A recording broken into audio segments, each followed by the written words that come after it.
ang brilyante ng lupa at hinihimok kita na sumama sa akin. Bago yun mangyari, ay kailangan mo akong hig.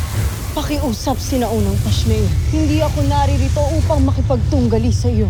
Nais ko ng iyong tulong.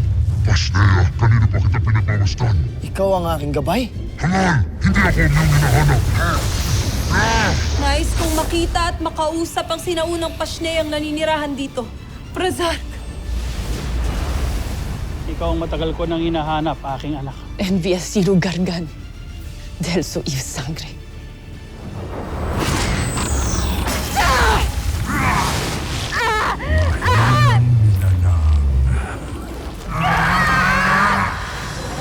Hindi ako mainang nilalang! Ikaw ang aking sinaktan, ngunit bakit ako ang napasok? Bakit ikaw ay nagiging ako? Hindi na ninyo ako mapipigilan pa. At titiyakin kong magtatapos ang kahibangan ng Panginoon. May wakang setsang inuutusan ko ikulong ang aking anak sa isang nagyayelong hawla!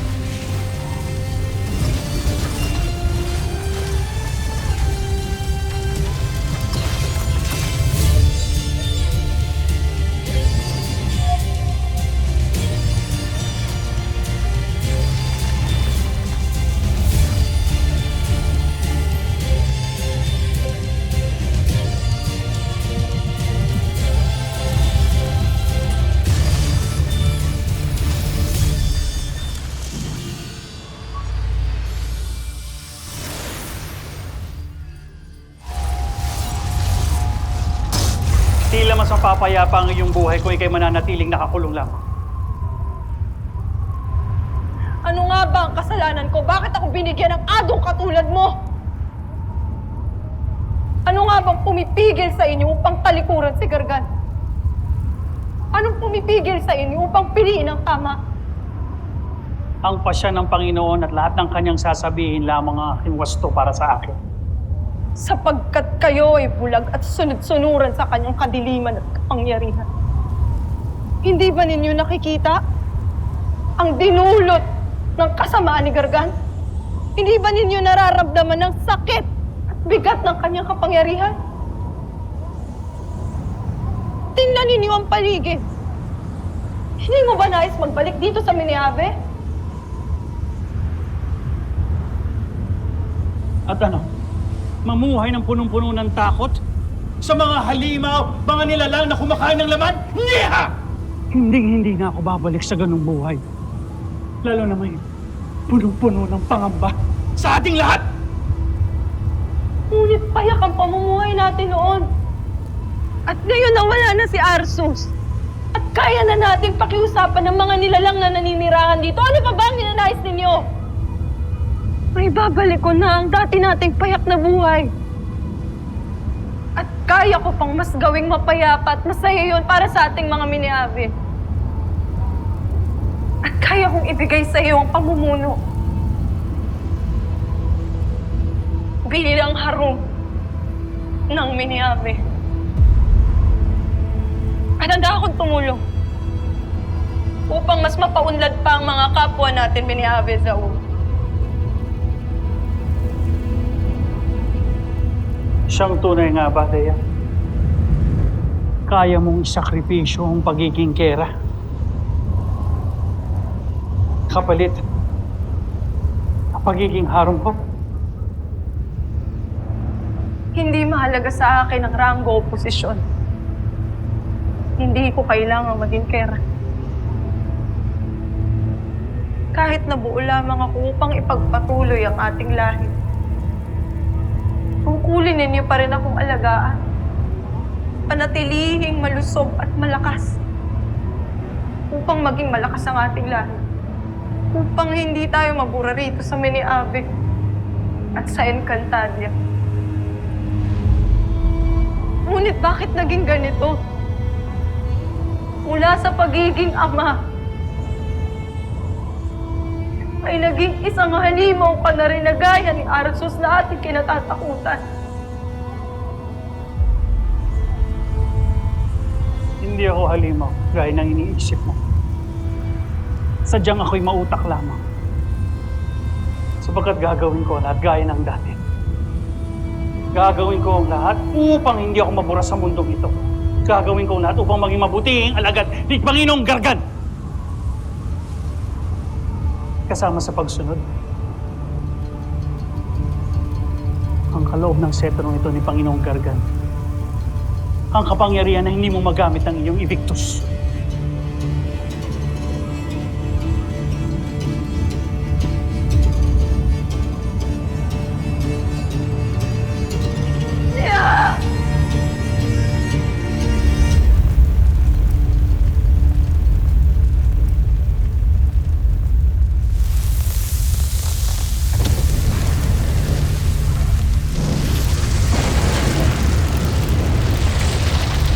Hindi. Hindi na ako lalaban sa'yo.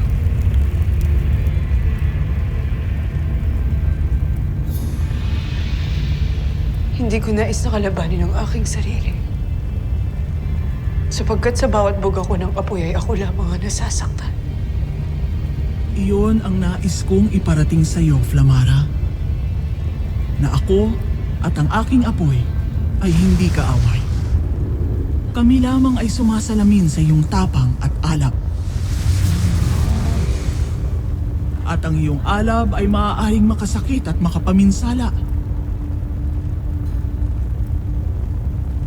Hindi lamang sa iba, ngunit pati na rin sa iyong sarili mismo. Kaya't nararapat lamang na pag-ingatan mo ang bawat pagbuga ng iyong apoy. At ngayong naliwanagan ka na, naway sa puso mo ang iyong natutunan.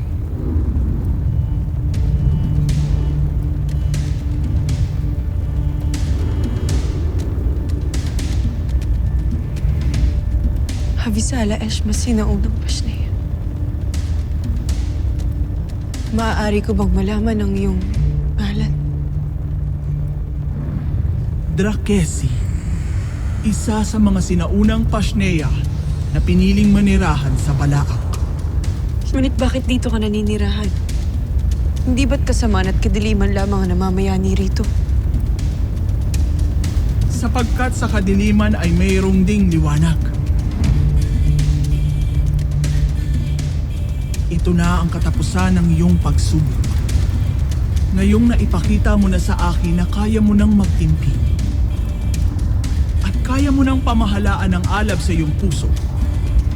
Nakikita kong ika'y handa na upang aking tanggapin. Avisala Eshma, Drakesi. Kung noon ay natutunan kong makinig at magpakumbaba. Ngayon ay iba naman ang aking natutunan. Hindi lamang ang pamahalaan ng Encantadia, kundi pati na rin ang aking kapangyarihan, ang aking puso, lalong-lalo na ang aking sarili. Mainam, Flamara. Patuloy mong pangalagaan ang iyong sarili. Sapagkat ako ay ikaw. Tayo ay iisa.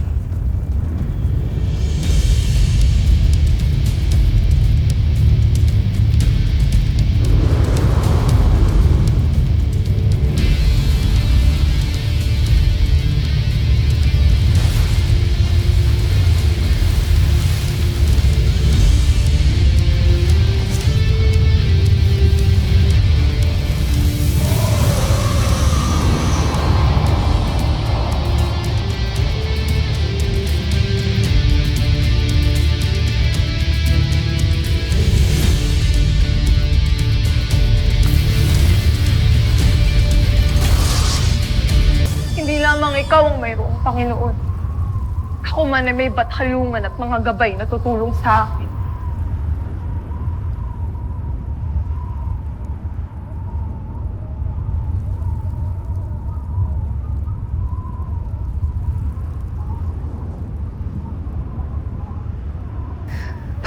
Mang Cassiopeia, ako ay inyong dinggin.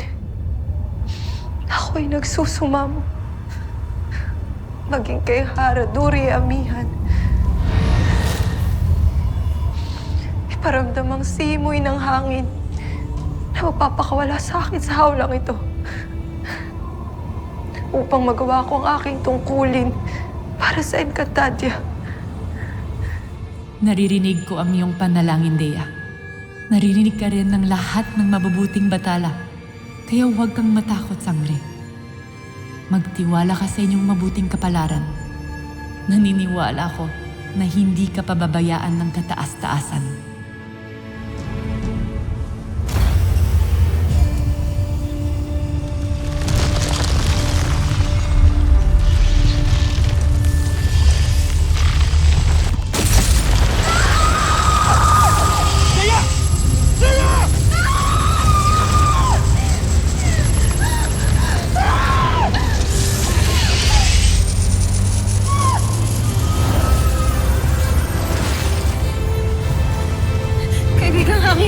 Kaibigang sinaunang Pashnea, Dea.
Nasaan tayo?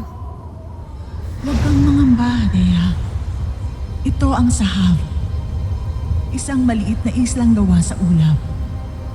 Mula nung ako'y lumisa na ng Encantadia, ay dito na ako namalagi. At ako si Pegaso, isa sa mga sinaunang Pashnea ng Encantadia. Urime, Pegaso. Ibig sabihin ba'y hindi ka tunay na nagmula sa bundok ng Mineave? Isa rin yon sa aking mga tirahan. Kung kaya't kanina pa kita pinagmamasdan at sinusubok sa pamamagitan ng pananakot sa iyo. Paumanhin. Kung munti ka nang masira ang iyong pugat. Ngunit bakit ngayon ka lamang nagpakita sa akin? Bakit hindi kanina noong ako'y humingi ng tulong sa hangin at bathaluman? Batid mong kailangan ko ng iyong tulong.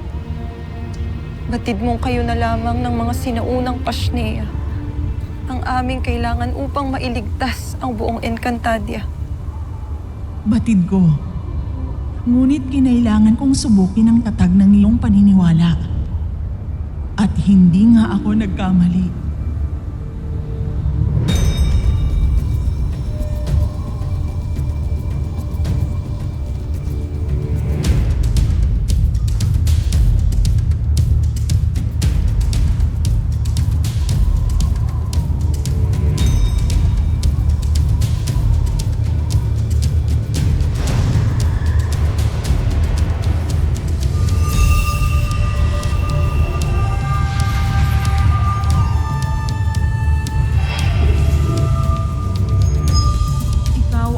Sawang nanalig sa hangin, kahit sa tingin mo'y walang sasaklolo sa'yo. Sapagkat ako'y naniniwala na ako ay mililigtas. At ang sino mang matatag ang pananalig sa hangin, ay hindi kailanman malalagay sa kapahamakan. Bagkus, siya'y gagantimpalaan. Gantimpala? Sasama ako sa'yo, Dea. Magkasama nating ililigtas ang Encantadia.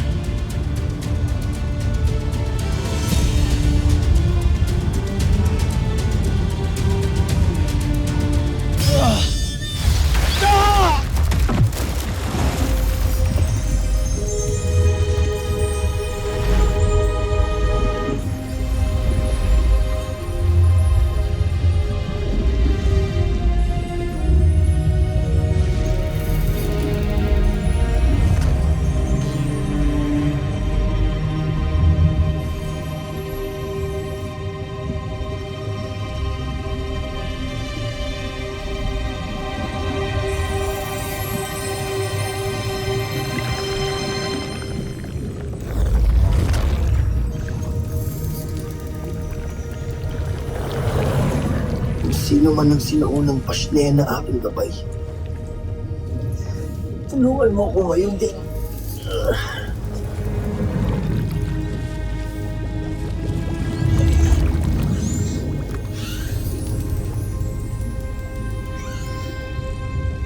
Sadyang kay kulit mo, Pasneya.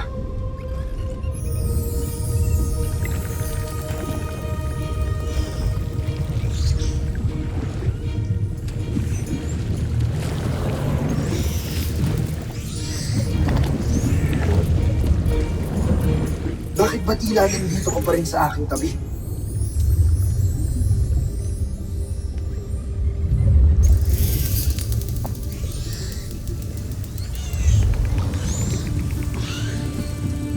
Ikaw ba? Ikaw ba ang sinuunang pasnay ang gabay ko?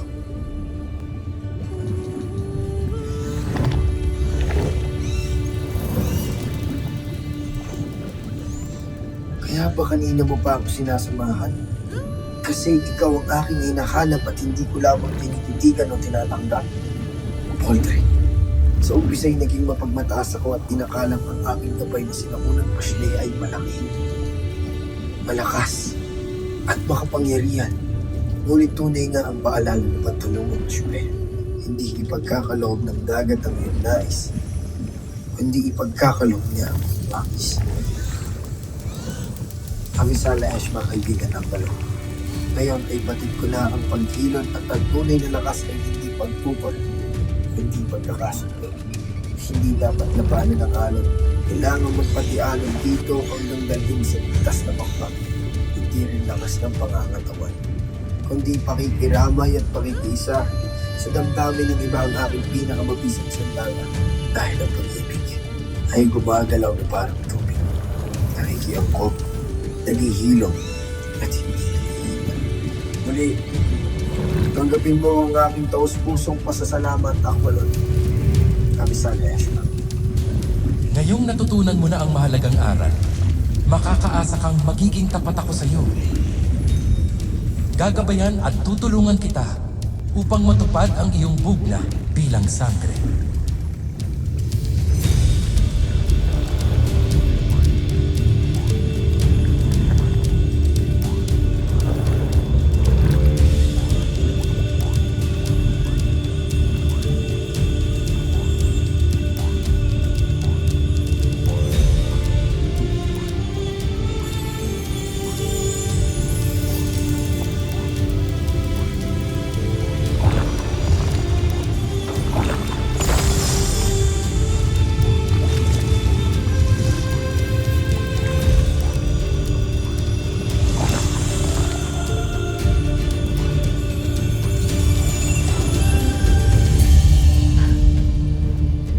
Nagpapakumbaba ako sa'yo. Sinaunang gabay, Pasneya. Alang-alang sa lahat ng mga nabubuhay. Kailangan namin ng tulong mo upang gapiin ang masamang bathala na si Gargan. Ang isang mabagsik na nilalang na tulad ko ay hindi kumikilala ng awa, Terra. Likas akong nandadagit ng mas maliit, mas mababa, mas mahina kaysa sa akin. Kaya anong awa ang iyong hinihingi? Magkaiba man tayo sa iyong paningin. Pero tayo ay magkatulad din.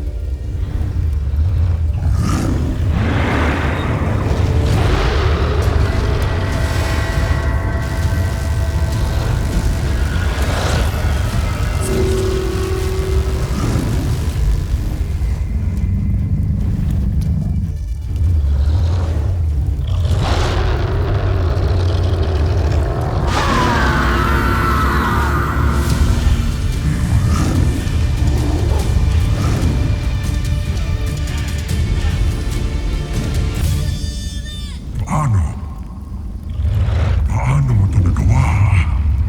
Dahil simulat sa pool, hindi ako nagpunta rito para manggulo. Nagpunta ako dito para maging magkakampi tayo. Gagabayan ka ng aking lakas. At ang lakas mo ang magiging gabay ko. Iginagalang kita Tyros, bilang nasasakupan ng aking kapangyarihan.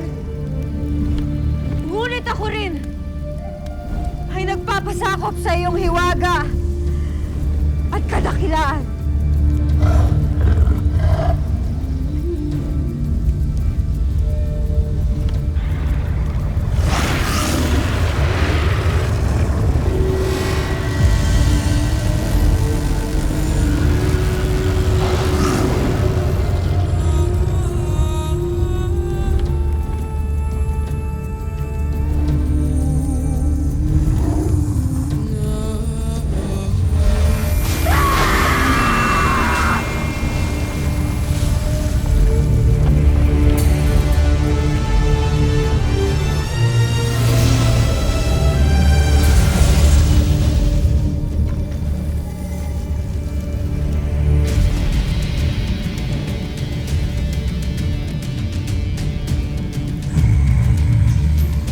Dahil napatunayan mo ang iyong sarili, ako ay pumapayag ng sumama sa iyo, Terra.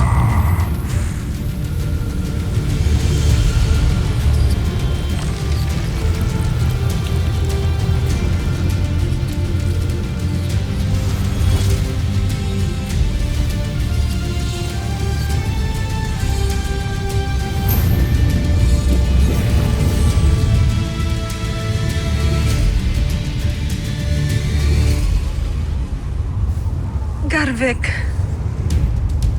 Avisala Eshma. Naway ako'y iyong tanggapin bilang iyong bagong kakampi.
Balintataw, hinihiling ko na sa bisa ng iyong kapangyarihan ay iyong pagpalain sina Perena, Amihan, Alena at Danaya. Bigyan sila ng gabay, lakas at dunong sa kanilang pakikipagdigma laban sa hukbo ng masamang bathala. Pag-ingatan sila at gawing kasangkapan upang makamit ng buong Encantadia ang kapayapaan. Para sa Encantadia! Ako!